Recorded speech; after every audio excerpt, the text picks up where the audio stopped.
This is the DataColor SpyderCHECKR 24 color chart, which is a super useful tool for color correcting your video footage. If you get a clean snapshot of it in your video, like I just did, something like this, you can go along later in your video editing software or color correction software and use the known colors on the chart to automatically correct your footage. The only problem is that it costs about $50, and this is one of the cheaper ones. Some of the better known ones can cost $100, $150 or more dollars. In this episode, we're going to do some poverty engineering and see if we can figure out how to do this for basically free.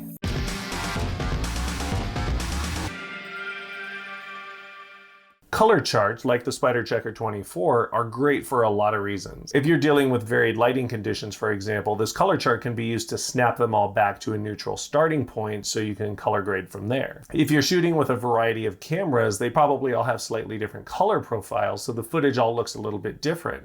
This color chart can be used to calibrate them all so they all look roughly the same. And if you're shooting in log or HLG or another compressed profile like that, you can use this to stretch the colors back out to a more high contrast version without the need to apply separate LUTs. Basically, these color charts are pretty cool. And just to be clear, there's no substitute for the real thing. The colors they use, the pigments, the mixing techniques, the printing, the production of it, all of those things lead to an end result where you can be pretty sure that the color you're looking at is the color it's supposed to be.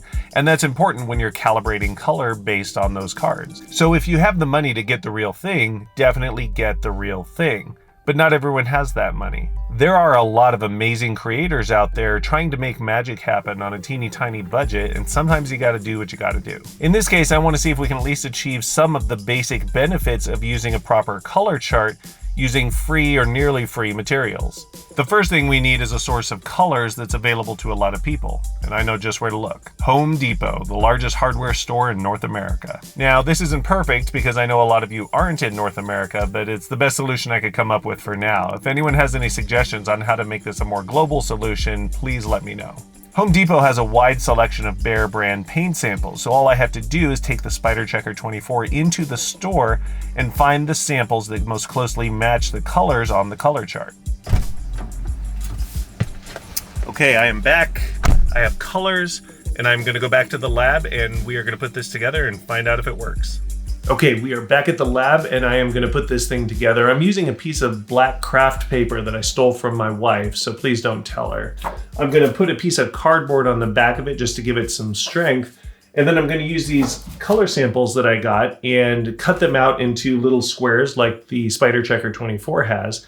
I've made a little cardboard template to help me do that, and we're just gonna glue this whole thing together and see what happens.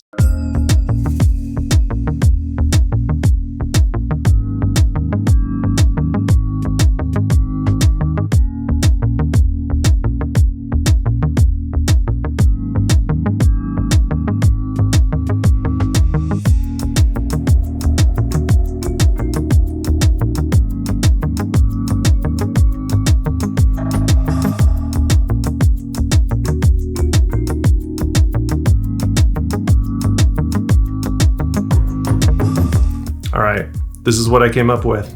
I call it the poverty color.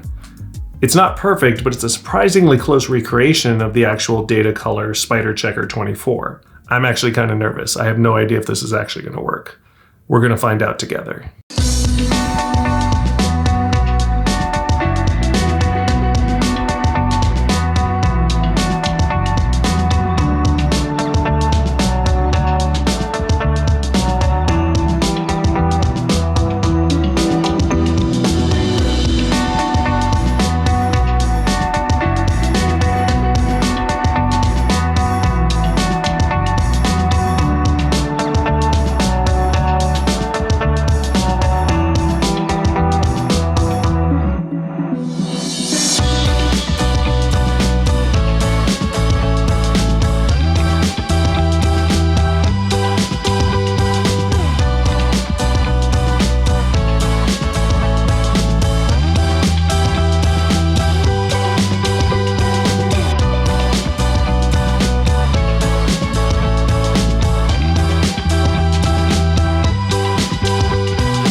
Holy crap, it actually works.